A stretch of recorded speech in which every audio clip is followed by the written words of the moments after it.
His divine grace, A.C.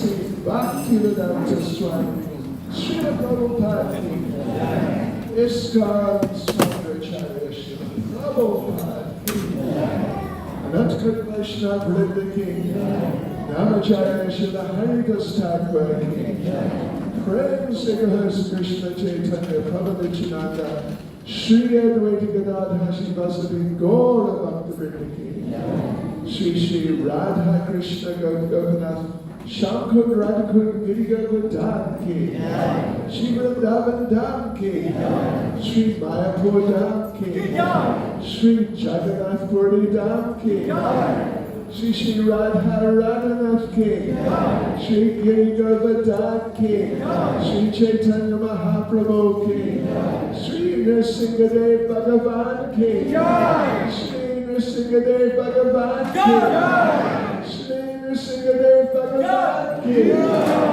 Shri Prahlad Maharaj Ki, Shri Prabhupada Ki, Shri Harinam Sankirtan Ki, all glories to this of the devotees, all glories to this of the devotees, all glories to the assembled devotees, all glories to Sri Guru and Sri Gauranga, all glories to Sri Prabhupada.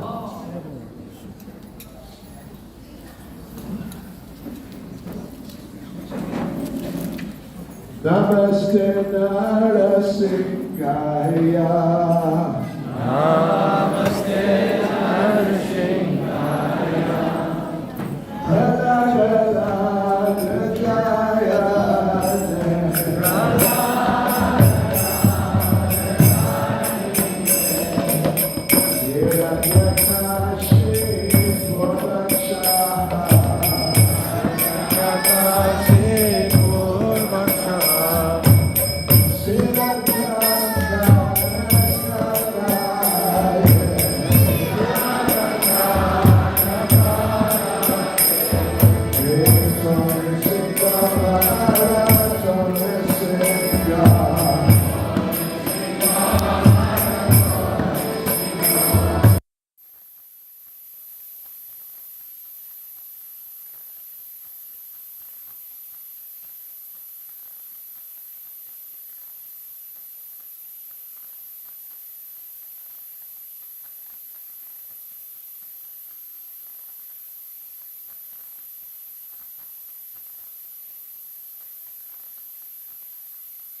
He's not showing himself initially as a devotee.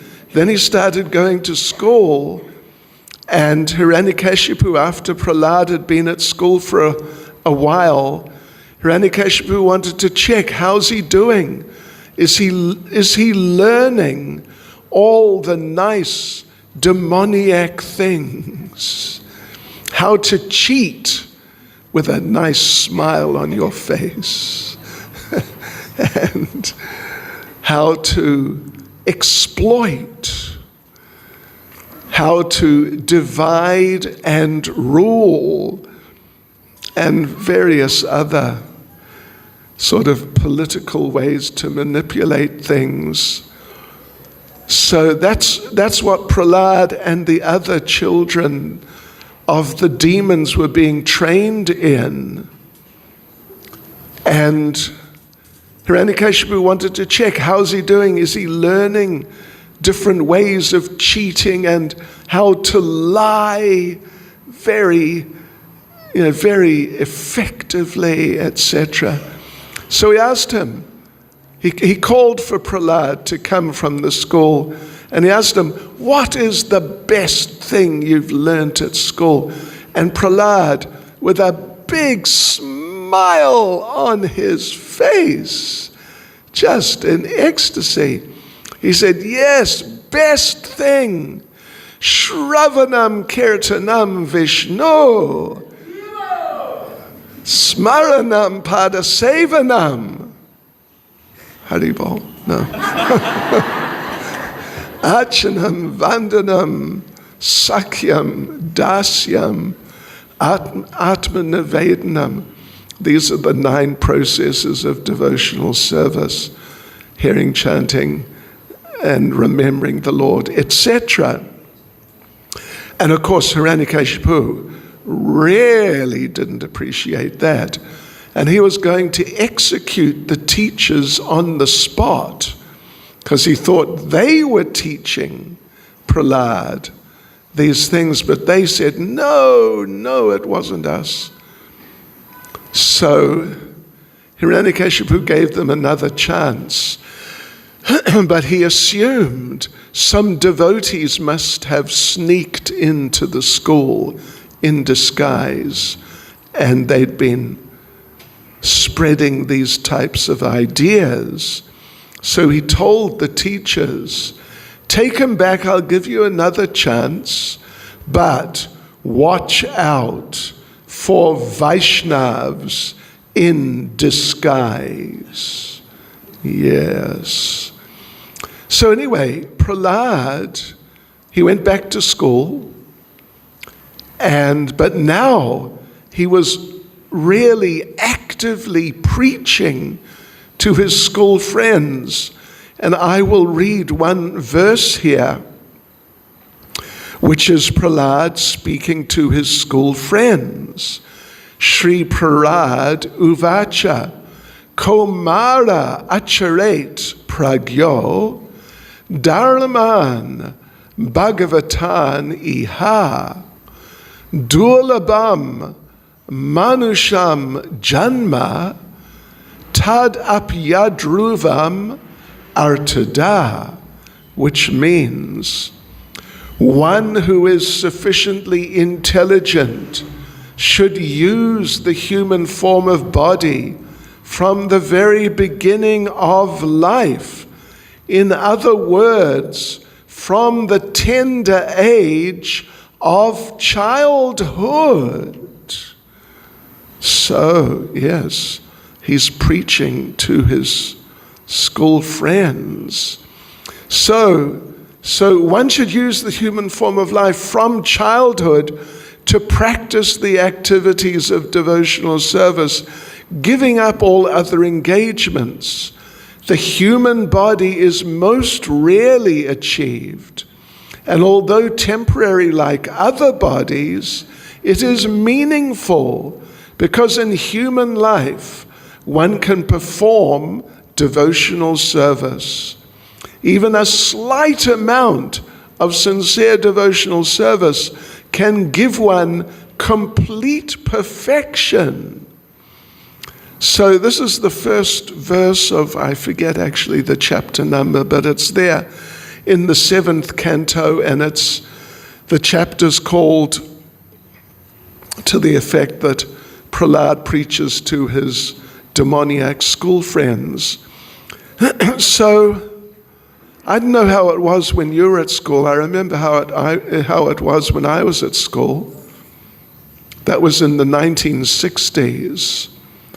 And when I was at high school, you could say, whenever the teacher would go out of the room for whatever, something, for a few minutes, we would get up to mischief, I tell you what. Oh my Lord. You wouldn't believe, anyway, I don't know if you would or not, what a rascal I was. It was terrible, actually. Oh my God. Yeah, at the back, there was a small group of us, like I think 4 of us, and we called ourselves, out at the back in one corner, we called it Comedy Corner. Seriously. And, really, the teacher, and it was one of these classrooms which has windows. There's a corridor, but there's windows. So if you look in the windows, you can see if people are coming along the corridor. So we would get up to nonsense, putting drawing pins on the other students' chairs and things of that sort. Oh no, really. And we'd see the teacher coming, in the window. But we just carry on until he opened the door. Then we were good boys. But he knew what was going on. So Prahlad, he now was just openly preaching Krishna consciousness to his school friends. And it was not just one of your run-of-the-mill schools like, in Chatsworth or wherever it is, around Durban, something like that. It was the super-duper school, the absolute tops. It was the school for the children of Hiranyakashipu, who was the chief demon, and the children of his main associates, like his ministers in his government, his assistants. So they were all the boys. It was a boys' school. They were all the boys, the sons of the demons, the big demon, the biggest demons in the universe. But now, by the influence of Prahlad, they were all becoming devotees, more and more. And eventually it reached the point, Prahlad was so convincing and just empowered to influence them and convince them that they just became completely convinced, and they would have these big kirtans. Ravindra Swarup Prabhu, he leads a nice kirtan. And it was a nice kirtan, wasn't it? Not bad.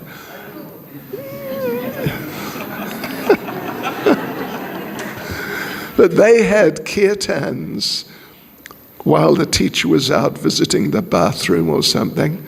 They had bigger kirtans than that. Yeah, really. And the teachers understood, we have lost control. And this situation is just hopeless. So they went and told Hiranyakashipu.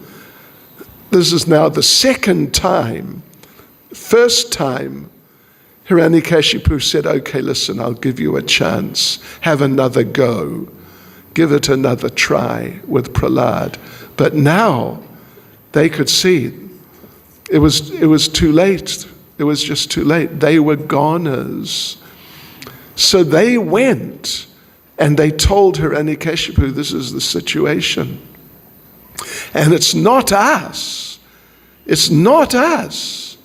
It's him. It's him. It's your son. It's your son. He's the one. It's not people coming in disguise. It's just him. And he has turned the whole school completely upside down. So therefore, Hiranyakashipu, he took Prahlad out of the school. Took him out of the school. And Hiranyakashipu, he really was angry. So what he did, first of all, he tried to kill Prahlad, to torture Prahlad in different ways. He had Prahlad thrown under the feet of big elephants, like mad elephants, really wild elephants. But those elephants, because the idea was they would just step on Prahlad. And you must know, if an elephant steps on you, that's it. Next lifetime. See you next lifetime. Yeah. But now these elephants, they surrounded Prahlad and they didn't do anything. They were friendly. And Hiranyakashipu couldn't believe it. What has happened to these crazy elephants? Then he had him thrown into a pit of deadly snakes. But the snakes became friends of Prahlad. And Prahlad's playing with the snakes. And Hiranyakashipu took him out of that sort of, whatever, the pit, the snake pit. And Prahlad said, no, I want to go back with my friends, the snakes. They're my friends. Oh. And then, would you believe, devotees, Hiranyakashipu had some, like, mooti men, I guess you'd say, if you know what I mean. Black magic specialists. You know what they do if you find outside your front door, what? Ashes and some limes, some cloves. Have I got it? Those sorts of things. Then you know, bad mooti. So yeah, he got some people, the Tikalosh people, to do their things with Prahlad, but nothing happened. Prahlad was fine. Then he had Prahlad thrown off a cliff, and Prahlad was just sailing down through the air, just to be smashed on the ground. But then Krishna came and caught him and just put him down very gently at the bottom of the cliff. And Hiranyakashipu was thinking, that's it, he's squished now, he's finished completely. Before he knew it, Prahlad had climbed up the cliff, and he said to Hiranyakashipu, he said, can we play that flying game again? It's fun, I like it. I like your games. And Hiranyakashipu, he's becoming more and more bewildered. How is it this boy survives all these things that just impossible to survive? But he's survived everything, and not just survived, but he's happy. He wants to do it all again. So what else did he do? He tried to starve him, would you believe? He had him put outside in severe cold, winds, fire, water. He had big heavy boulders thrown at Prahlad to crush him, but nothing happened. Finally, Hiranyakashipu, he was a bit of a cook actually. He cooked something for Prahlad. Nice aloo sabji. Yes, nice potato sabji. But he put in it enough poison to kill 100 elephants, just in a sort of regular-sized bowl of aloo sabji. And he said to Prahlad, "Here, look, I cooked this for you. Go ahead, have it." So Prahlad, he offered it to Krishna. And then he started eating. And there's so much poison, enough to kill 100 elephants. So one little 5-year-old boy, one mouthful would be much more than enough. And Hiranyakashipu is watching him as Prahlad is eating and eating and eating.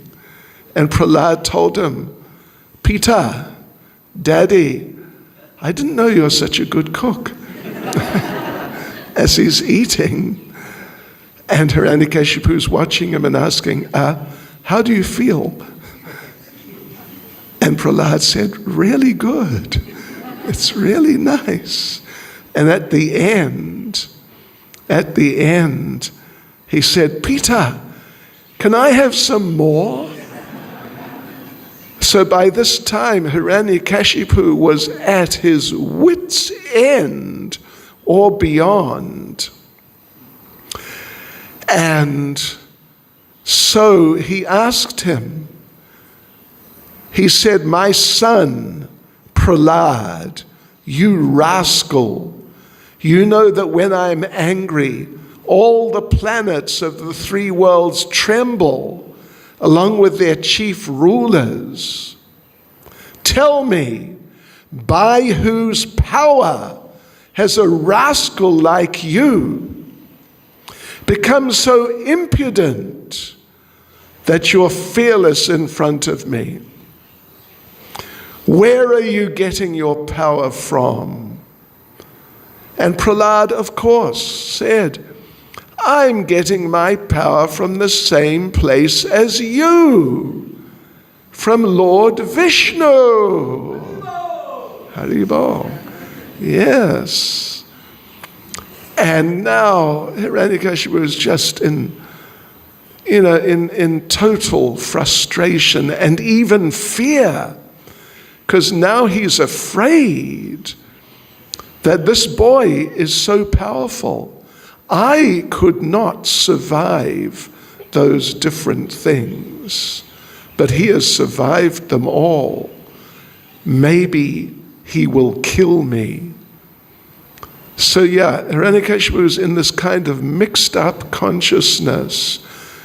But bottom line, he was really angry. And he said to Prahlad, so Prahlad said, "I get my power from the same place as you, from Lord Vishnu." And Hiranyakashipu said, "Where is he? Where is this Vishnu? Where is he? Tell me." And one very special feature of Prahlad Maharaj was that, and actually Srila Prabhupada talks about this, that on the level of perfection, well, we should say that there are different sort of sub-levels within the general sort of range of perfection. It's not just that when you're perfect, Hare Krishna. It's just to create a nice atmosphere. So, I make a prediction. The lights will come on within about 30 seconds. I'm looking in my crystal ball. Let's see if I can foresee the future. Yes. Oh, look. See. Just sit down, relax. Betiye aap. Don't worry, there'll be more prasadam later. So, right.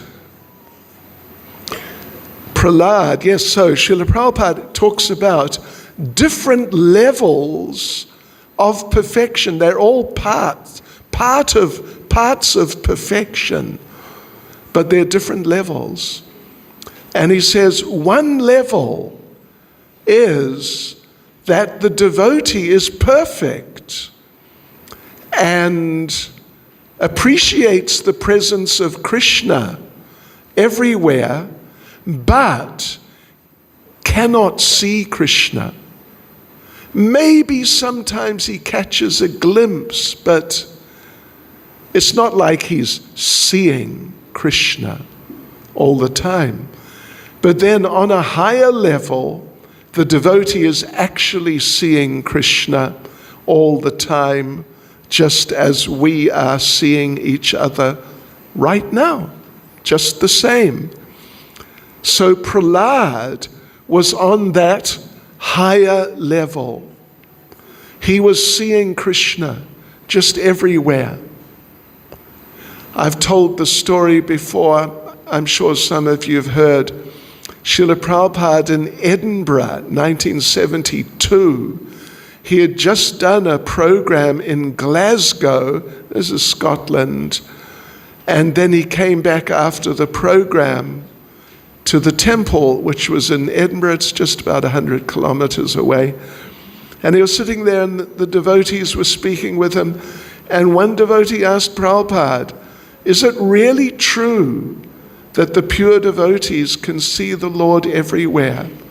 And Srila Prabhupada looked around the room and he said, oh yes, the pure devotees can see Krishna everywhere.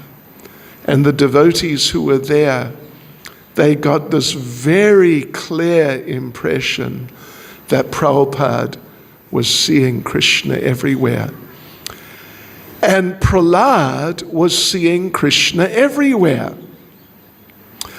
But now, Hiranyakashipu is asking Prahlad, where is this God of yours? Where is this Vishnu? And Prahlad's looking around and he sees, yeah, there he is, there he is, there he is, there he is, there he is. He's just seeing the Lord everywhere. And Prabhupada discusses this, that Prahlad, 5-year-old child, just a very innocent little child, very simple. And Prahlad, who is seeing God everywhere, that's just normal for him. Prahlad thought that everyone is seeing the Lord everywhere. He thought, I see God everywhere. I'm just one of the people. This must be normal. You just see God everywhere. But now here is Hiranyakashipu saying, where is he? Where is he? And Prahlad's looking around saying, yeah, there he is, there he is, there he is, there he is. And Prahlad thought to himself, what's wrong with my father? Maybe he needs to go to the optometrist and get some glasses, because can't he see? I mean, look, there he is. He's everywhere. And Hiranyakashipu, in his extreme frustration, he said, Prahlad said, yeah, sure, he's everywhere, he's everywhere. Hiranyakashipu said, all right, if he's everywhere, is he in that pillar? You see the pillar there. Is he in that pillar? And Prahlad looked at the pillar, and sure enough, there was the Lord in the pillar. And he said, yeah, he's in the pillar. And Hiranyakashipu said, all right then, I will kill him. And what Hiranyakashipu did, he walked up to that pillar and punched it with his fist. And, it may look like a nice, sort of fancy pillar, but inside, you know what's inside, don't you? It's concrete and steel, bars and things. You try punching that, and we'd say, good luck. See you in hospital. So, Hiranyakashipu, he just went and smashed the pillar with his fist. And the pillar just sort of exploded and just disintegrated and just went flying everywhere. Then from the pillar came Lord Nrsimhadeva. Well, first of all, he punched the pillar and pieces of pillar just went flying all over the place. But there was a lot of dust. So you couldn't just see immediately Lord Nrsimhadeva there. But Lord Nrsimhadeva was there. And from the pillar came a fearful sound, which appeared to crack the coverings of the universe. The sound went right up to the planets of the demigods, like Lord Brahma, right up. And all the demigods, when they heard that, they didn't know what was happening. They thought, oh no, it's an unscheduled devastation of the universe. The whole universe is just going to fall to pieces right now. So they became fearful. Now our planets are being destroyed.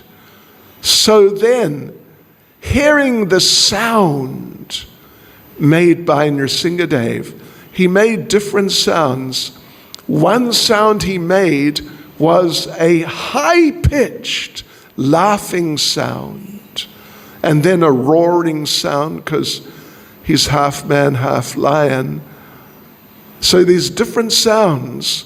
Then they're all looking around. Hiranyakashipu, his demon associates, where's the sound coming from? What is happening? And then they saw Lord Nrsimhadeva.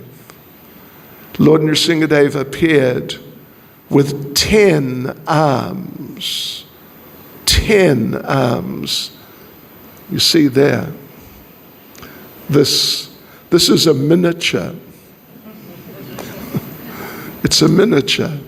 Nrsimhadeva was a lot bigger, actually. Much bigger. So he appeared there. Nrsimhadeva appeared. in the middle of that. It's like the assembly hall in the palace, the main public hall. So he came out in this form, half man, half lion, and they see him, and they cannot understand, what is this? What is this amazing being, the likes of which we've never seen before? So then there is a great battle. Nrsimhadeva came out. His eyes resembled molten gold. His mane expanded the dimensions of his face. Deadly teeth, a razor-sharp tongue, which moved about like a dueling sword. His ears were erect and motionless, and his nostrils and gaping mouth appeared like caves of a mountain. His jaws parted fearfully, and his entire body touched the sky. The hairs on his body were as white as the rays of the moon. You know, tonight is Chaturdasi, the 14th day of the moon. It's almost full moon. And the moon is out just over here. The moon's out just over there. More or less a full moon. You can't really tell the difference. Really beautiful. Really amazing. So the hairs on Nrsimhadeva's body were as white as the rays of the moon. And he's waving his arms about and killing the soldiers of Hiranyakashipu. So Hiranyakashipu, he sees Nrsimhadeva, and he sort of composes himself a bit, and he thinks, this is the plan of Vishnu. But what can he do? He can't kill me. So then he attacked Lord Nrsimhadeva. Yeah, so he attacked with his sword, with a club. With a club, he attacked Lord Nrsimhadeva.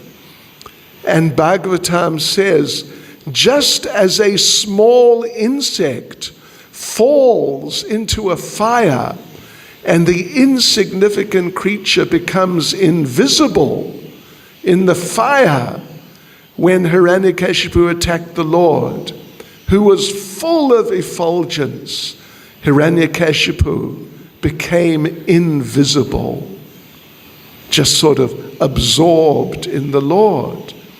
So then again he attacked Lord Nrsimhadeva with his club, and Lord Nrsimhadeva grabbed him, caught him, and sort of held him up and inspected him.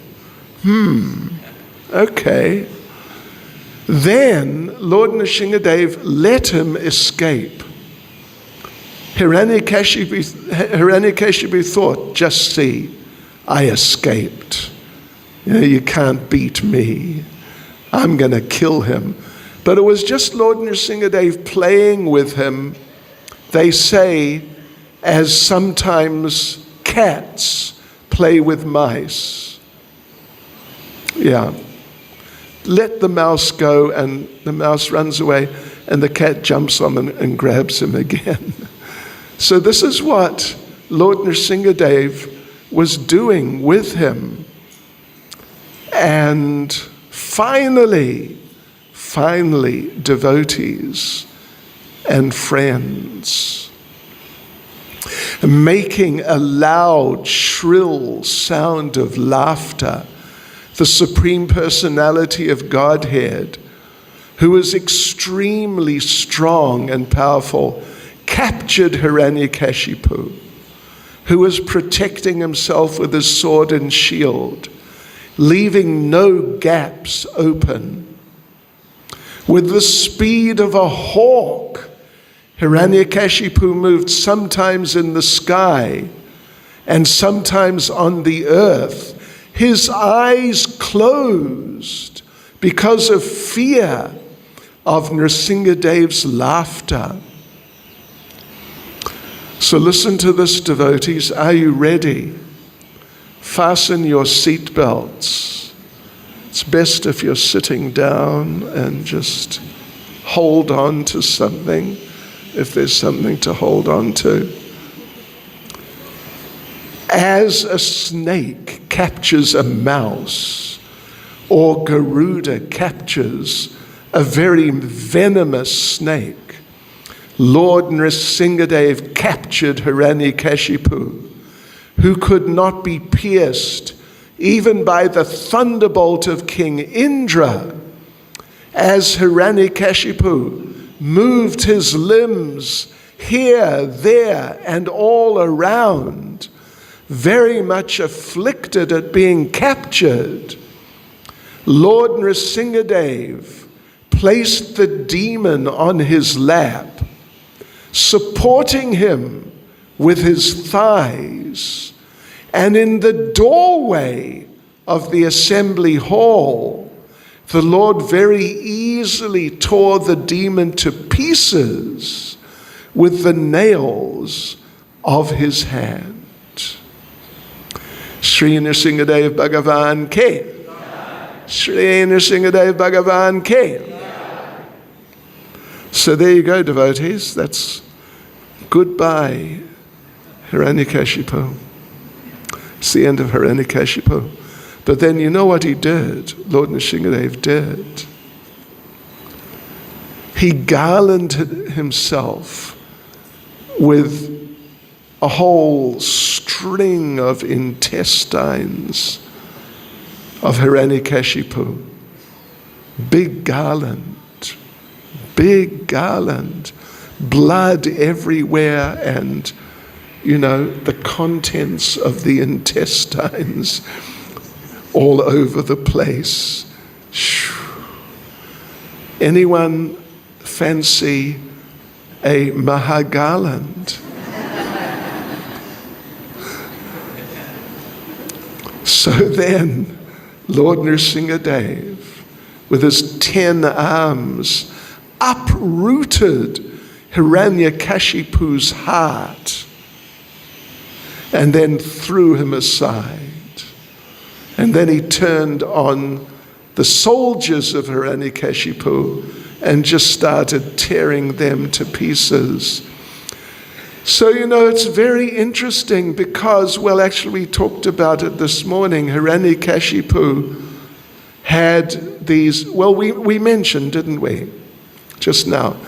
He had these benedictions from Lord Brahma that he wouldn't be killed during the day or at night, inside a building or outside, by a human or a demigod or an animal, with no weapon. No weapon would be able to kill him.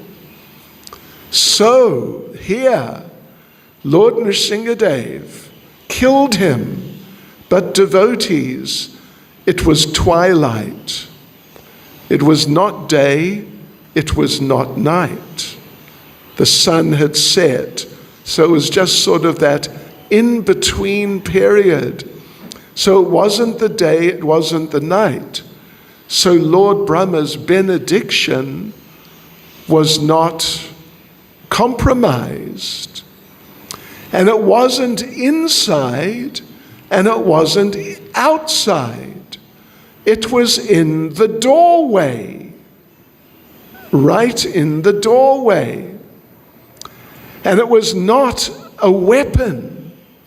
It was the Lord's nails, his claws. And it wasn't a man or a demigod. And it wasn't an animal. Well, it was the Supreme Lord, of course, but he's half man and half lion, so, a special type of being. So like this, the Lord, so expert, he knew the benedictions which Lord Brahma had given Hiranyakashipu, and he protected them all.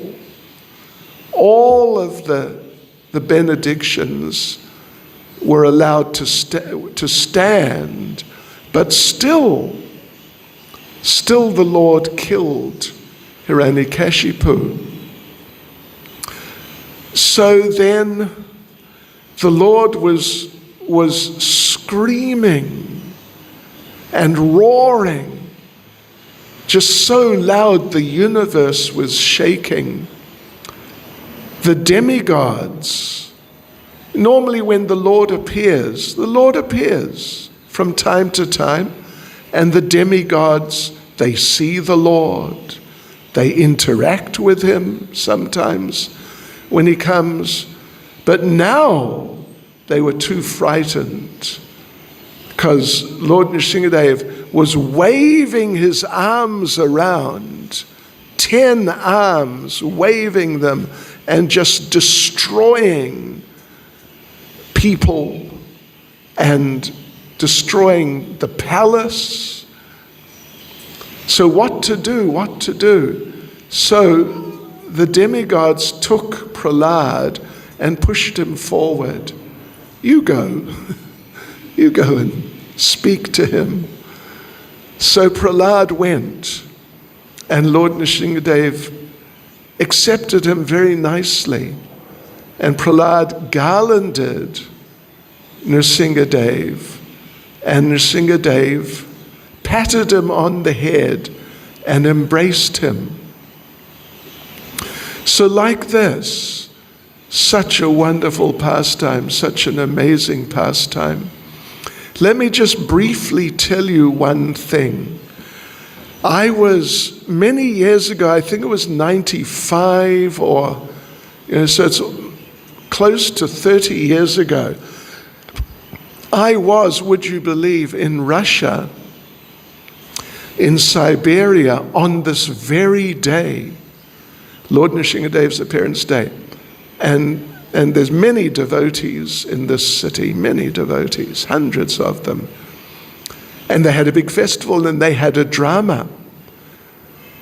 We haven't had a drama, have we?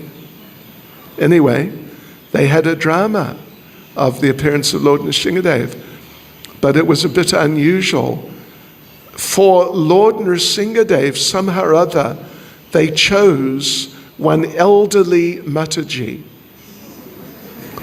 She was about, she was well into her 60s. And, the worse for wear, too. Yeah. She was Lord Nrsimhadeva, somehow or other. And the pillar was a pile of cardboard cartons, that you get in the supermarket. And so Hiranyakashipu came and smashed the pillar. The cartons went flying. There's Lord Nrsimhadeva, this elderly Mataji, kind of plumpish, you know what I mean, that type of elderly Mataji. And she froze. She's meant to come out and grab him, and kill him. She froze. And Hiranyakashipu's looking at Nrsimhadeva, waiting for something to happen, but nothing's happening. And then Hiranyakashipu says to Nrsimhadeva, "What do you want?" And Nrsimhadeva is silent. So he says again, "What do you want?" Silence. Then a third time, "What do you want?" Silence. Lord Nrsimhadeva is just suspended animation. And then Hiranyakashipu says, I know what you want, and takes her by the hand and leads her over to the throne and sits her on the throne. And then Hiranyakashipu lies across her lap.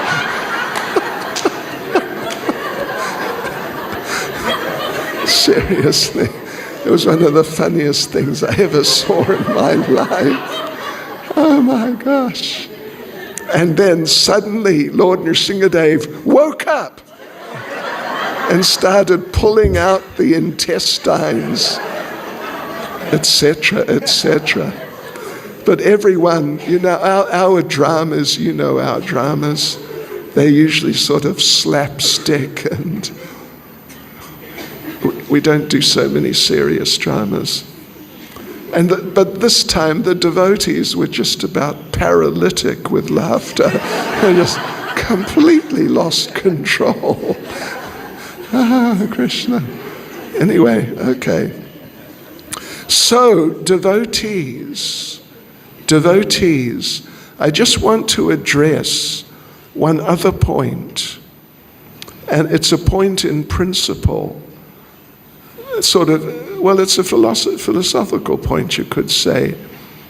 Those of you who were there for the yajna earlier on this afternoon, you would have heard right at the end, Swarup Damodar Prabhu recited 3 verses, and one of them was this one. Om Namo Bhagavate Nrsimhadeva, Namaste Tejase Avir Bhava, Vajranaka Vajradamstra, Karmashayan Randaya Tamagrasa Om Swaha, Abhayam Atmani, Bhuyashta Om Shrom. It's not, in rhyming like poetry as usual. It's prose. So here's the translation. This is 5th canto, chapter 18, verse 8. And it is Prahlad Maharaj speaking.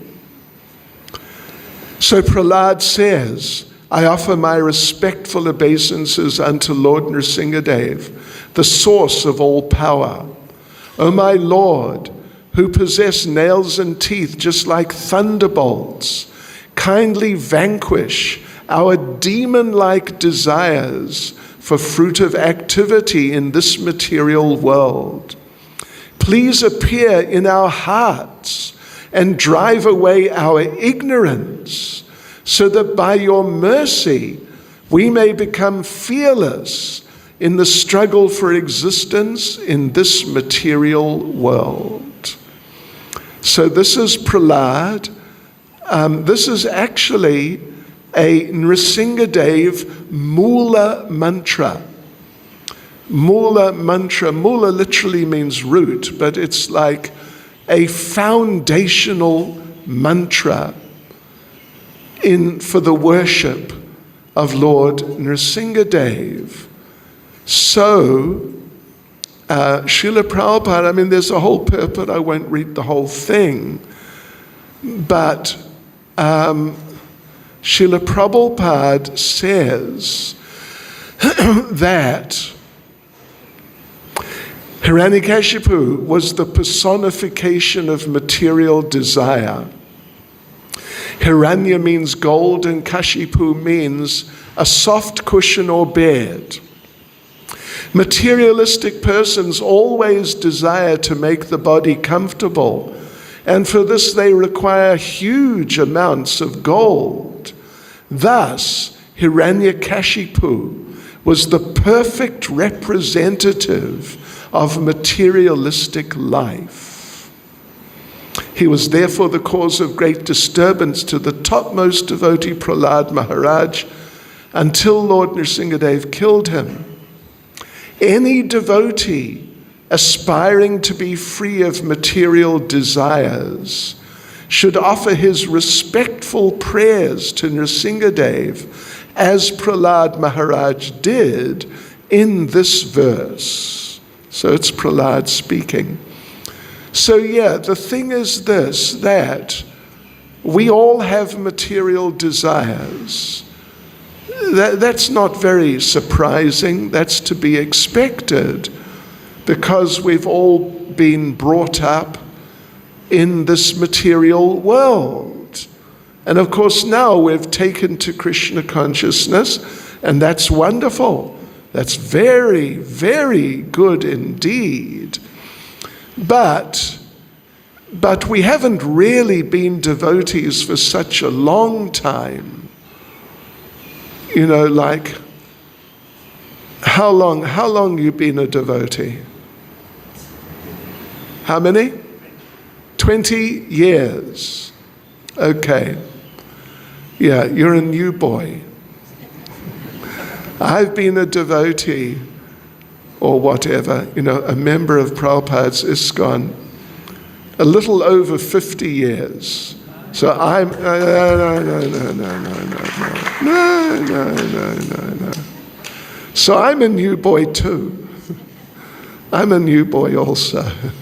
We're all new boys and new girls.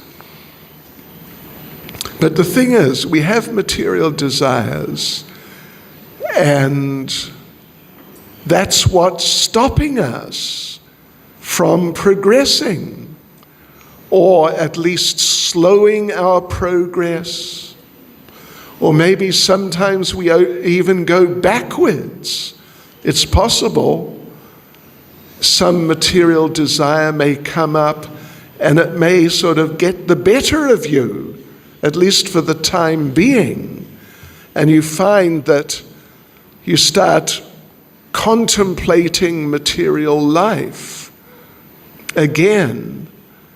So these things happen sometimes to some devotees. So it's very important what Prahlad is praying for here. It's very important for us that, O Lord Nrsimhadeva, you have nails and teeth like thunderbolts, so kindly vanquish our demon-like desires for fruitive activity in this material world. If we have some material desire sometimes, like, I don't know, you know, if you're from an Indian background, maybe material desire would mean, I think I'll go and see a Bollywood movie. That's a material desire. What's it now? Aishwarya and Abhishek. Yes. Or what's the other one's name? Shah Rukh Bhai. It's a material desire. I mean, it could be worse, but it's a material desire. So we need the intervention of the Lord. If we just try and do it on a, if you know what I mean, a DIY basis, do it yourself, become Krishna conscious, you know, your way, then it may not work out. It probably won't work out. But actually, we need the intervention of the Lord. So this verse, I advise you, it's Bhagavatam 5:18-8. I advise you to read this verse from time to time. Yeah. And read it in a prayerful mood. Yes. Appealing to the Lord that you please give me that mercy because I need it.